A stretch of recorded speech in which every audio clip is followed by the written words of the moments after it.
વિદ્યાર્થી મિત્રો, ધોરણ 10 સામાજિક વિજ્ઞાન આપણે પ્રકરણ 4 ની ચર્ચા કરતા હતા, ભારતનો સાહિત્યિક વારસો.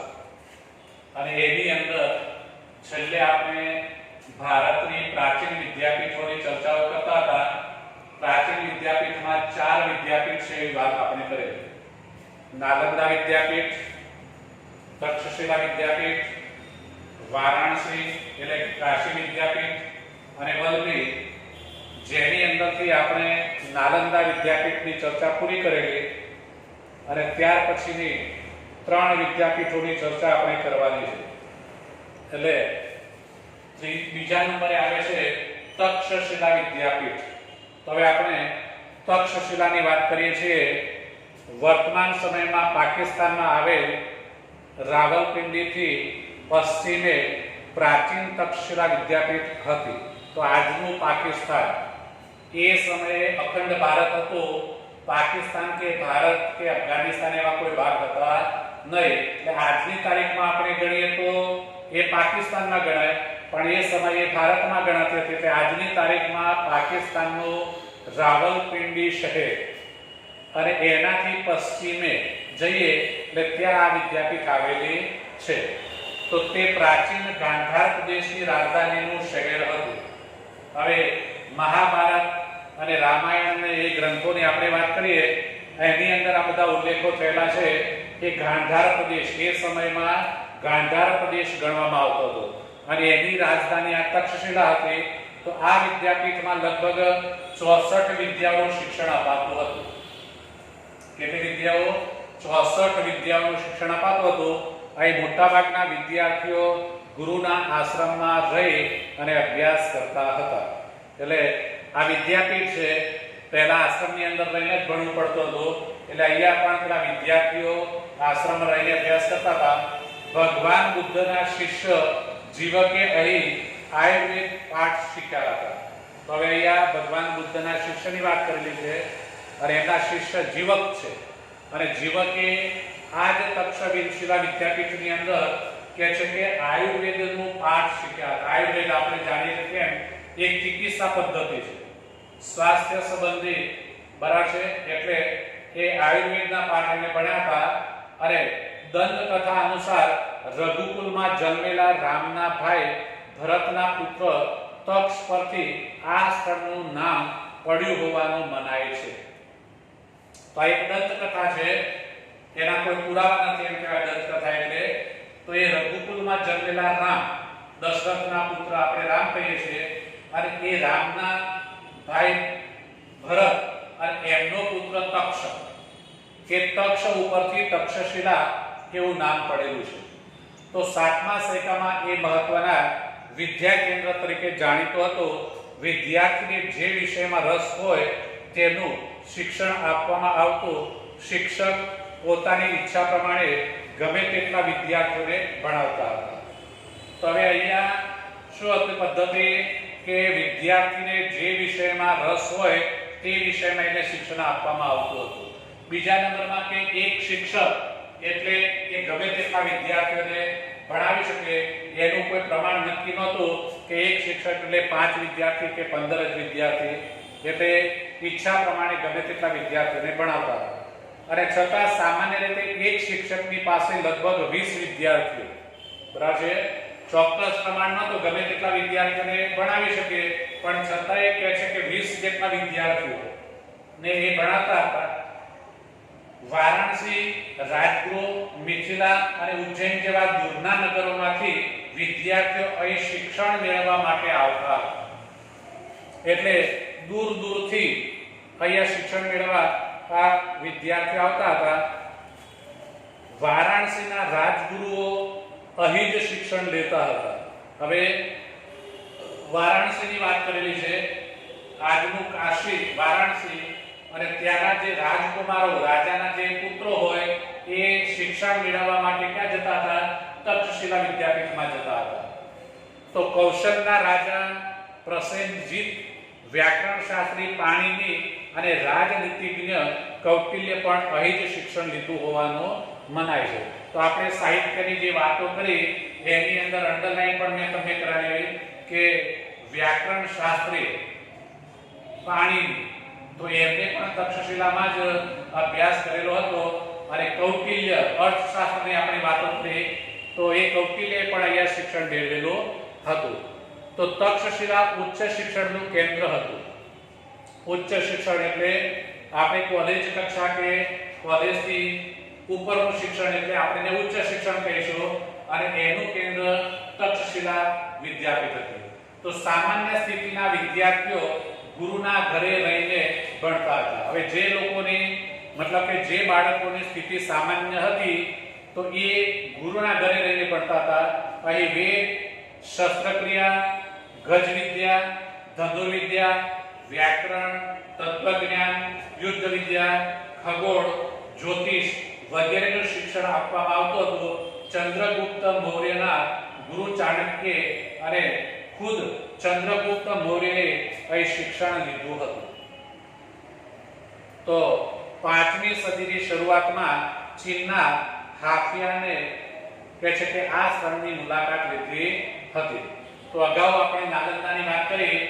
યુઆન સાંગ નામના ચીની મુસાફરે એની કહે છે કે મુલાકાત લીધી હતી અને 657 જેટલા ગ્રંથો પોતાની સાથે લઈ ગયો તેની ચર્ચા આપણે કરેલી. હવે આ બીજા નંબરની તક્ષશિલા વિદ્યાપીઠ, તો ત્યાં પણ પેલા ચીનીએ મુલાકાત લીધેલી હતી અને એ 5મી સદીની અંદર એમણે મુલાકાત લીધી હતી.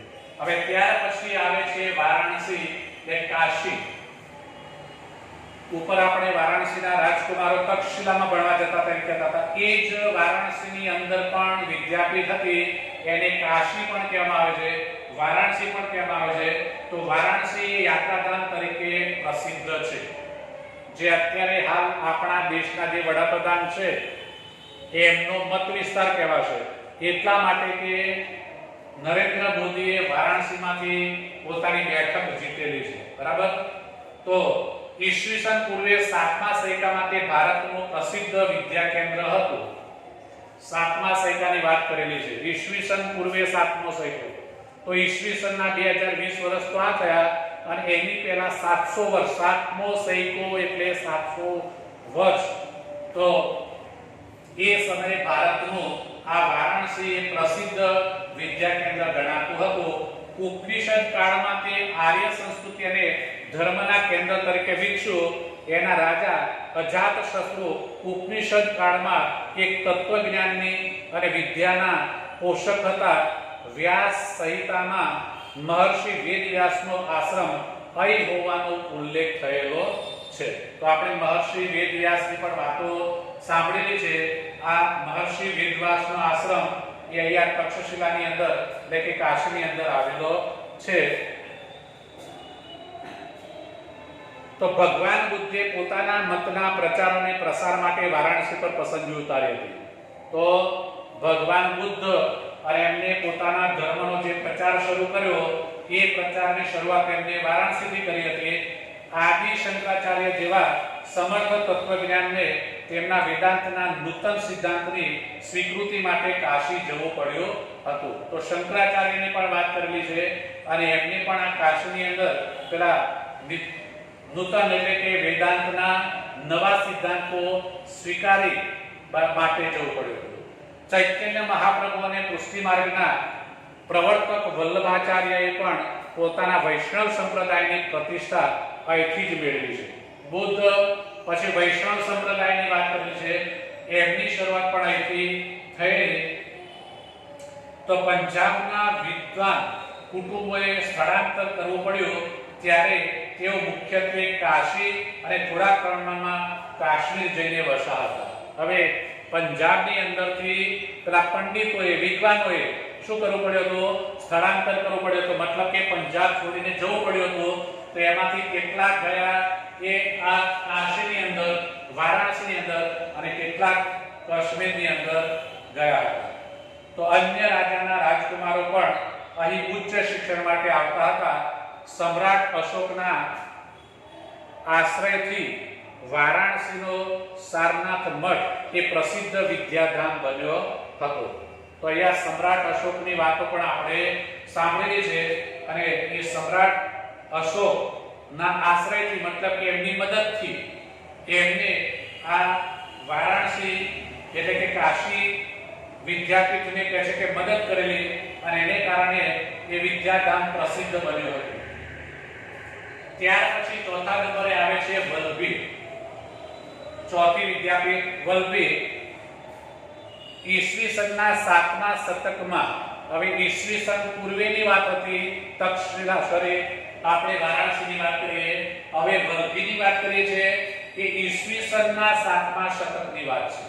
એટલે ઈસવીસનની અંદર બરાબર ગુજરાતના આ વિદ્યાધામ અતિ પ્રસિદ્ધ શિક્ષણ કેન્દ્ર હતું. તો વલ્લભી એ ગુજરાતમાં આવેલું છે. આજનું આપણે વલ્લભીપુર શબ્દ બોલીએ છીએ એ જ વલ્લભી, અને વલ્લભીને વિશાળ અને અત્યંત પ્રસિદ્ધ વિદ્યાધામ બનાવવામાં મૈત્રક વંશના તત્કાલીન શાસકો અને નાગરિકોનો મોટો ફાળો હતો. તો આ વલ્લભી વિદ્યાપીઠને વિકસાવવામાં બરાબર એને પ્રસિદ્ધ બનાવવામાં મૈત્રક વંશ, એ વખતે રાજાશાહી ચાલતી હતી, એટલે મૈત્રક વંશના જે શાસકો હતા, રાજાઓ હતા, એમને એ ફાળો આપેલો હતો. તો 7મી સદીમાં ભિક્ષુ વિદ્યાર્થીઓ રહેતા હતા. વલ્લભી ત્યારે બૌદ્ધ મતના હિનાયન પંથનું કેન્દ્ર હતું.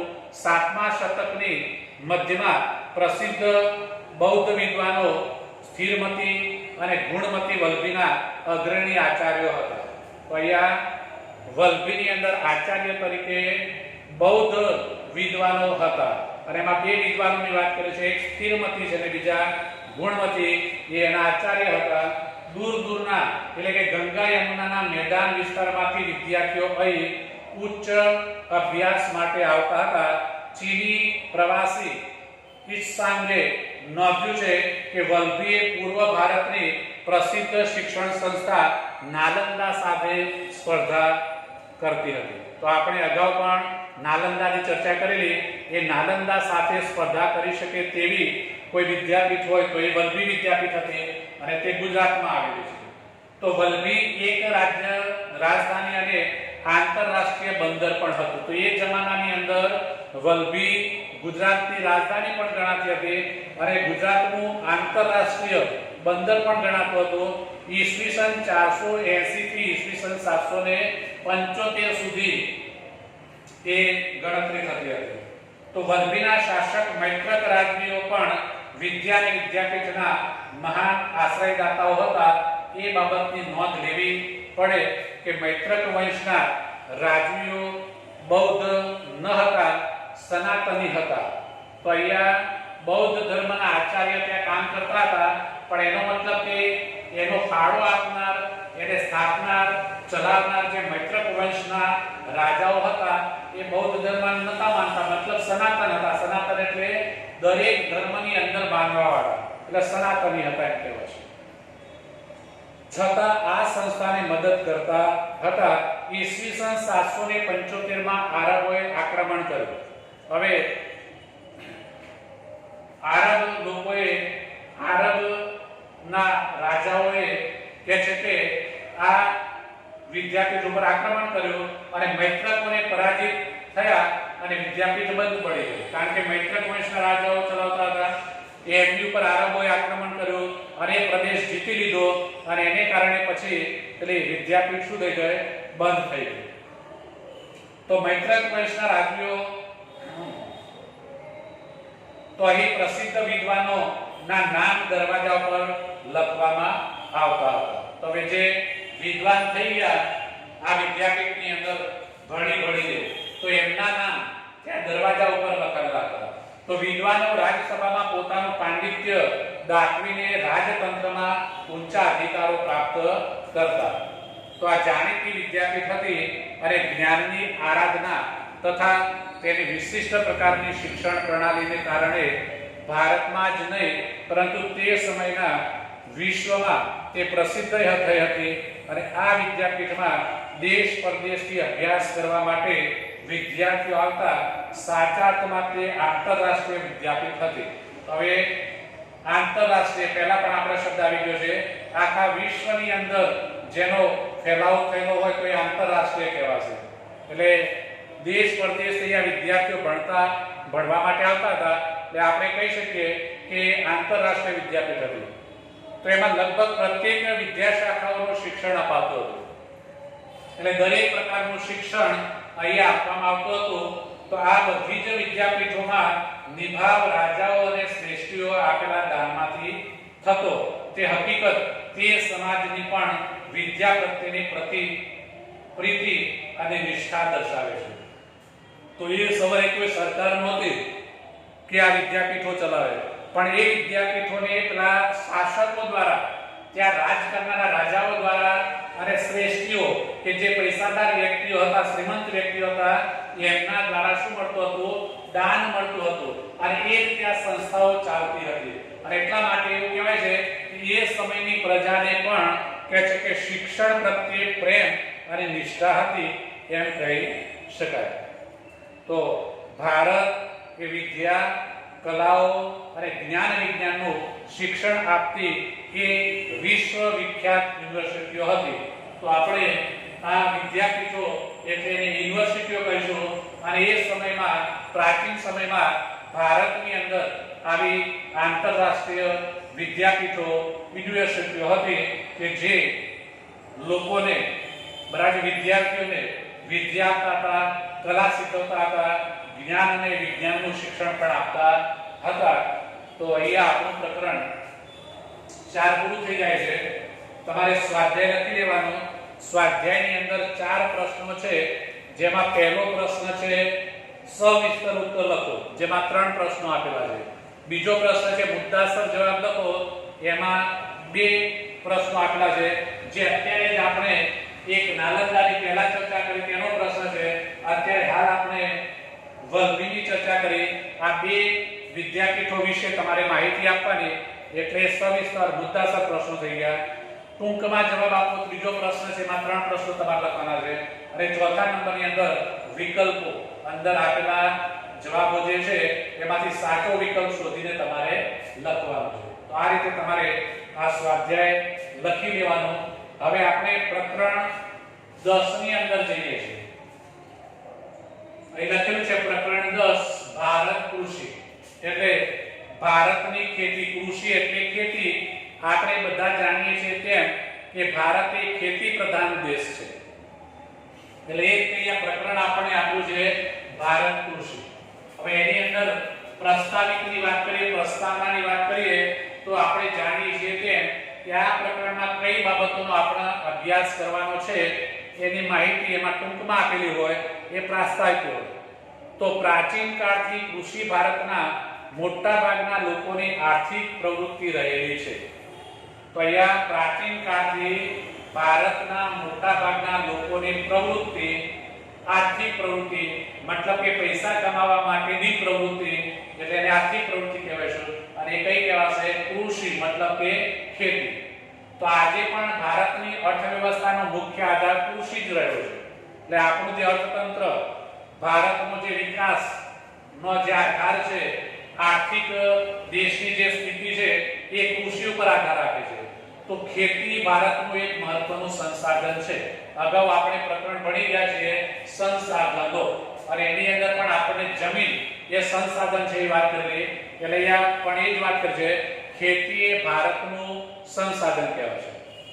તો શ્રમ શક્તિના લગભગ 60% જેટલા લોકો ખેતી કાર્યમાં જોડાયેલા છે. શ્રમ શક્તિ એટલે કે મહેનત કરવાની તાકાત ધરાવનારા લોકો, જેમાં 60% લોકો, કેટલા ટકા લોકો? 60% લોકોએ આ પ્રવૃત્તિ સાથે, આ કાર્ય એટલે કે ખેતી સાથે જોડાયેલા છે.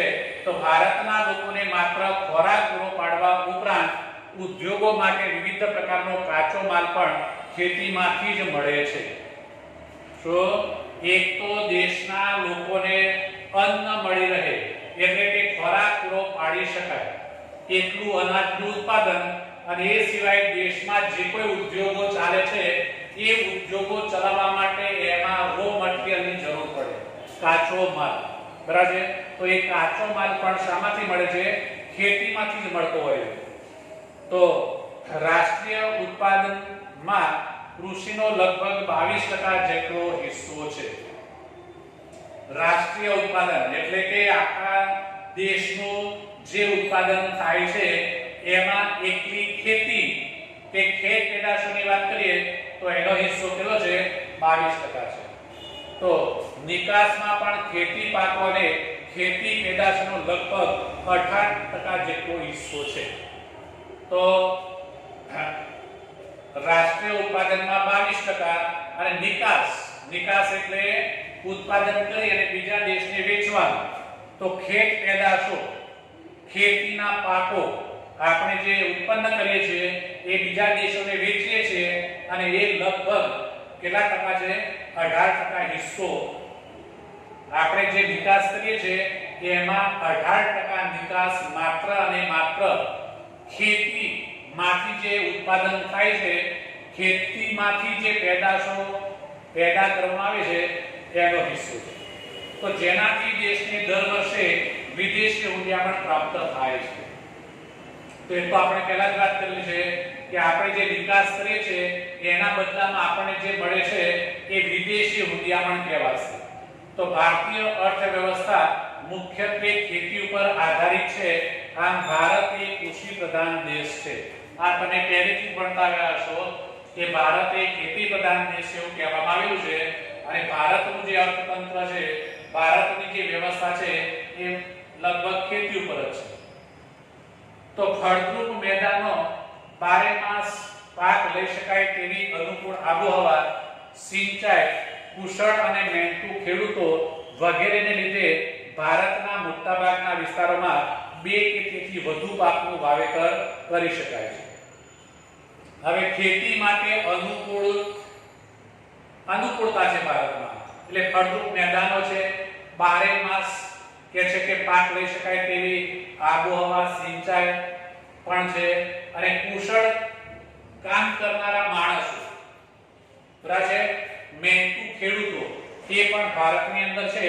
આ બધા સંયોગોને કારણે આ બધી બાબતોને કારણે ભારતમાં કે છે કે શું થયેલો છે ખેતીનો વિકાસ થયેલો છે. એટલે ભારતના મોટા ભાગમાં 2 કે તેથી વધુ પાકનું વાવેતર થાય છે. એટલે આપણે વર્ષમાં કેટલા પાક લઈ શકીએ 3 પાક લઈ શકીએ. શિયાળુ ઉનાળુ અને ચોમાસું 3 પાક લેવાય. પણ મોટા ભાગના વિસ્તારમાં 3 નહીં તો કેટલા 2 પાક તો લેવામાં આવે છે અને તેમ છતાં ભારતમાં ખેતી ક્ષેત્રે પૂરતો વિકાસ સાધી શકાયો નથી. મતલબ કે ભારત એક ખેતી પ્રધાન દેશ હોવા ઉપરાંત ભારતની અંદર ખેતી માટેની બધી અનુકૂળતાઓ છે અને છતાંય ભારતમાં જે પ્રમાણમાં અને જેવી રીતે ખેતી થવી જોઈએ તે હજુ થઈ શકી નથી. તો ભારતનો ખેડૂત એકંદરે ગરીબ અને નિરક્ષર છે. તો આમ ભારત એક ખેતી પ્રધાન દેશ હોવા છતાં ભારતમાં બરાબર ખેતી ન થઈ શકતી હોવાનું કારણ આ બતાવ્યું કે ભારતના લોકો એ ગરીબ છે અને બીજા નંબરમાં નિરક્ષર છે. એમને કોઈ જ્ઞાન છે નહીં. આ 2 કારણોસર કે છે કે પૂરતો વિકાસ ખેતીનો થયો નથી. તો સિંચાઈની અપૂરતી સગવડ, અનિયમિત અને અનિશ્ચિત વરસાદ, વધારે વસ્તી, કુટુંબનું મોટું કદ, નાના કદના ખેતરો, પ્રયોગશીલતા પ્રત્યેનો ઉદાસીન વલણ, રાસાયણિક ખાતર, સુધારેલા બિયારણ, આધુનિક યંત્રો અને વૈજ્ઞાનિક કૃષિ પદ્ધતિનો ઓછો ઉપયોગ, શિક્ષિત વર્ગનો ખેતીમાં ન જોડાવો તેમજ સમાજમાં ખેતીનો કહેવાતો ઉતરતો દરજ્જો વગેરેને લીધે વૈશ્વિક ઉત્પાદન સામે ભારતના ઉત્પાદન પ્રમાણમાં ઓછું છે. તો અહીંયા આપણને કારણો ગણાવ્યા. એક તો ગરીબી એટલે કે ખેડૂત ગરીબ છે અને નિરક્ષર છે. એ સાથે સાથે બીજી કેટલીક અગવડો છે. પૂરતી સિંચાઈ નથી, વરસાદ તો અનિશ્ચિત અને અનિયમિત છે. ક્યારેક પડે છે ક્યારેક નથી પડતો, પડે છે તો વધારે પડે છે, નથી પડતો તો દુષ્કાળ પડે છે. એટલે એને અનિયમિતતા અને અનિશ્ચિતતા કહેવાશે. બીજા નંબરમાં વસ્તી વધારો છે, કુટુંબો મોટા છે અને આ રીતે આ બધા કારણોસર કે છે કે ખેતીનો બરાબર વિકાસ ભારતમાં થયો નથી. અને આમ ખરેખર તો ખેતી એ મહત્વનો શું કહેવાશે ભારત માટેનો વ્યવસાય કહેવાશે. તો આ છે પ્રાસ્તાવિક ભારતની કૃષિની અંદર પ્રાસ્તાવિક. હવે એમાં પહેલો મુદ્દો આવે છે કૃષિના પ્રકારો, ખેતીના પ્રકારો. ભારતમાં કેટલા પ્રકારની ખેતી થાય છે, કયા કયા પ્રકારની ખેતી થાય છે, બરાબર. તો હવે ભારતના લોકોની સામાજિક આર્થિક સ્થિતિ, રાષ્ટ્રીય રાજનીતિ અને ભારતનું સમગ્ર અર્થતંત્ર ખેતી સાથે જોડાયેલું છે. સિંચાઈ પદ્ધતિ, ખેત પેદાશો, આર્થિક વળતર જેવી બાબતોના આધારે ખેતીના પ્રકારો પાડવામાં આવ્યા છે. એટલે ખેતીના પ્રકારોની આપણે ચર્ચા અહીંયા કરીશું. એમાં પહેલો પ્રકાર આવે છે જીવન નિર્વાહ ખેતી. કયો પ્રકાર છે? જીવન નિર્વાહ ખેતી. નામ જ છે જીવન નિર્વાહ. લોકો પોતાના જીવનનું નિર્વાહ કરવા માટે, મતલબ કે પોતાના કુટુંબનું ભરણ પોષણ કરવા માટે ખેતી કરે એટલે શું કહેવાશે? જીવન નિર્વાહ. તો આઝાદી પછી આયોજન પંચની અનેક ખેત વિકાસ યોજનાઓ અમલમાં લાવવા છતાં પણ ભારતના ખેડૂતોની આર્થિક સ્થિતિ આજે પણ પ્રમાણમાં નબળી છે. તો આઝાદી પહેલાની તો નહીં, પણ આઝાદી પછીની વાત કરવી છે. આઝાદી પછી પહેલું જ કામ શું થયું? તો કહે છે કે આયોજન પંચ દ્વારા ખેતી નો વિકાસ કરવા માટેનો પ્રયત્ન કરવામાં આવ્યો અને એ પ્રયત્નો કરવા છતાં ભારતનો ખેડૂત એ આર્થિક રીતે નબળો જ રહ્યો છે. એ કોઈ સદ્ધર થયો નથી. નાના કદના ખેતરોમાં મોંઘા બિયારણો, ખાતર અને જંતુનાશકનો ઉપયોગ કરવો પોસાય તેમ નથી. તો હવે આર્થિક રીતે ખેડૂત નબળો રહ્યો, એની પાછળ આ કારણો કામ કરે છે. એક તો એમના ખેતરો છે નાના કદના છે. બીજા નંબરમાં ખેતરની અંદર વાવવા માટેનું બિયારણ તો એ ખૂબ મોંઘું હોય છે. પછી ખાતર અને જંતુનાશક દવાઓનો ઉપયોગ કરવો પડે છે અને એ પણ મોંઘું હોય છે કે જે ભારતના ખેડૂતને પોસાતું નથી. આપણે અગાઉ જોઈ ગયા તેમ કે ભારતનો ખેડૂત, ભારતનો નાગરિક એ ગરીબ છે. ખેતી કરવા માટે એની પાસે પૈસો છે નહીં. પૈસા છે નહીં તો એ નહીં બિયારણ લાવી શકે, નહીં દવા લાવી શકે, નહીં ખાતર લાવી શકે. આવું કશું જે ખેતી માટે જરૂરી છે એ ઉપયોગ કરી શકતો નથી, તો ઉત્પાદન થઈ શકતું નથી. તો ખેતરમાં થતું અનાજનું ઉત્પાદન પોતાના પરિવારના ઉપયોગ જેટલું જ થાય છે. આમ એ વધારે ઉત્પાદન ખેડૂત કરી શકતો નથી. એ કેટલું ઉત્પાદન કરે છે? તો પોતાના કુટુંબના સભ્યોનું ભરણ પોષણ થાય એટલું જ ઉત્પાદન એના ખેતરમાંથી થાય છે. એટલે વધારાનું ઉત્પાદન એ થતું નથી, બજારમાં એ વેચી શકતો નથી અને એ રીતે દેશને મદદરૂપ થઈ શકતો નથી. તો જે તેના કુટુંબના ભરણ પોષણમાં વપરાઈ જાય છે તેને જીવન નિર્વાહ ખેતી કે આત્મનિર્વાહ ખેતી કહેવામાં આવે છે. તો મેં તમને પહેલા જ કીધું કે જીવન નિર્વાહ ખેતી કોને કહેવાશે? તો કુટુંબના ભરણ પોષણ માટે કરવામાં આવતી ખેતી અથવા જે ખેતી કરવામાં આવે છે એમાંથી જે ઉત્પાદન થાય છે એમાં માત્ર ને માત્ર પોતાના કુટુંબનું જ ભરણ પોષણ થઈ શકે છે, એટલું જ ઉત્પાદન થાય છે. એટલે એને જીવન નિર્વાહ ખેતી અથવા બીજો શબ્દ એના માટે આપ્યો આપણને કે આત્મનિર્વાહ ખેતી કહી શકાય. તો ભારતીય ખેતી આજે પણ મોટાભાગના વિસ્તારોમાં જીવન નિર્વાહની બની રહી છે, પ્રવૃત્તિ ગણાય છે. હવે ત્યાર પછી બીજા નંબરનો પ્રકાર છે સૂકી ખેતી. જીવન નિર્વાહ ખેતીનો પછીનો પ્રકાર તો સૂકી ખેતી. વરસાદ ઓછો પડે છે, સિંચાઈની અપૂરતી સગવડ અને માત્ર વરસાદ પર આધારિત હોય તેવા વિસ્તારોમાં માત્ર જમીનમાં સંગ્રહાયેલા ભેજના આધારે એક જ પાક લઈ શકાય છે. તેને સૂકી ખેતી કહેવામાં આવે છે. તો સૂકી ખેતી કોને કહેવાય? તો જ્યાં ઓછો વરસાદ પડે છે, બરાબર, અને સિંચાઈની સગવડ પૂરતા પ્રમાણમાં છે નહીં, વરસાદની માત્રા પણ ત્યાં પ્રમાણમાં ઓછી છે. એકવાર વરસાદ પડે અને જમીનમાં જે ભેજ થાય અને એના દ્વારા એક પાક લઈ શકાય, બરાબર છે, એટલે એ સૂકી ખેતી કહેવાશે. આપણો ભાલ પ્રદેશ જો આપણા અમદાવાદ જિલ્લાને અડીને આવેલો જ એ પ્રદેશ કહેવાય ભાલ પ્રદેશ. અને આપણે ત્યાંની વાત કરીએ તો એમની ખેતી એ સૂકી ખેતી કહેવાશે, કારણ કે ત્યાં વર્ષમાં એક જ પાક લઈ શકાય છે અને તે પણ કયો? વરસાદ પડે અને એનાથી જમીનમાં જે ભેજ થાય અને પછી એમાં વાવણી કરવામાં આવે એ જે ઉત્પાદન થાય તે. તો અહીં જુવાર, બાજરી અને કઠોળ જેવા પાણીથી ઓછી જરૂરિયાતવાળા પાકોની ખેતી થાય છે. તો હવે આ સૂકી ખેતીની અંદર કયા કયા પાક પાકે એની વાત કરે છે. તો જુવાર, બાજરી અને કઠોળ જે એક જ વરસાદ પડે, જમીનમાં ભેજ હોય એટલે એ પાક પાકે. તો અવડાજ મેં તમને ઉદાહરણ આપ્યું તેમ ગુજરાતના ભાલ પ્રદેશમાં ચોમાસા પૂરું થયા બાદ ભેજવાળી જમીનમાં આ રીતે ઘઉં અને ચણાનો પાક લેવામાં આવે છે. ત્યાર પછીની આર્દ્ર ખેતી. કઈ ખેતી આવે છે? આર્દ્ર ખેતી. જ્યાં વરસાદનું પ્રમાણ વધુ છે, સિંચાઈની સગવડ પણ વધુ છે, તેવા વિસ્તારોમાં આર્દ્ર એટલે કે ભીની ખેતી કરવામાં આવે છે.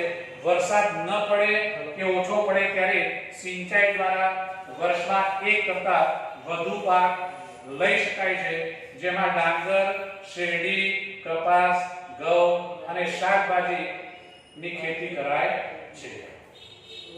ચોથા નંબરમાં સ્થળાંતરીય ખેતી. બીજા શબ્દમાં એને ઝૂમ કહેવાય છે. ઝૂમ કહેવાય સ્થળાંતરીય. આ પ્રકારની ખેતીમાં જંગલમાં વૃક્ષો કાપીને તેને સળગાવીને જમીન સાફ કરીને ત્યાં ખેતી કરવામાં આવે છે.